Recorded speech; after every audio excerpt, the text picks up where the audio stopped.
رات کو بیوی جب ناڑا کھول کر عضو ہاتھ میں پکڑ لے اور کہے کہ پورا 1 گھنٹہ لگاؤ تو پھر صرف یہ آدھی چمچ کھا لو، بیوی گھوڑی بن کر بھی مروائے گی تو فارغ نہیں ہوگے، عورت کی ٹانگیں تھک جائیں گی۔ السلام علیکم، دیسی ٹپس پوائنٹ کے تمام ناظرین کو میری طرف سے خوش آمدید۔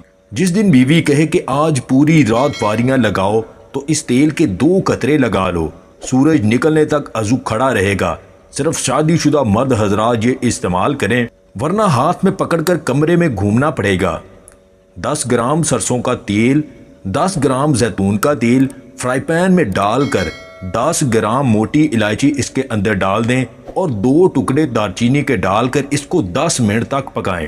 جب یہ پک کر لال ہو جائے تو نیچے اتار کر ٹھنڈا کر کے اس کو چھان کر اس تیل کو کسی شیشی میں ڈال کر محفوظ کر لیں اور رات کو سونے سے پہلے چند قطرے اس تیل کے عضو پر لگا کر اوپر پان کا پتہ باندھ لیں۔ صرف 5 دن یہ نسخہ استعمال کر لیں، آپ کو اس کی حیرت انگیز فائدے ملنا شروع ہو جائیں گے۔ ویڈیو پسند آئے تو اسے لائک اور شیئر ضرور کیجیے گا اور مزید ویڈیوز حاصل کرنے کے لیے دیسی ٹپس پوائنٹ چینل کو سبسکرائب کر لیں۔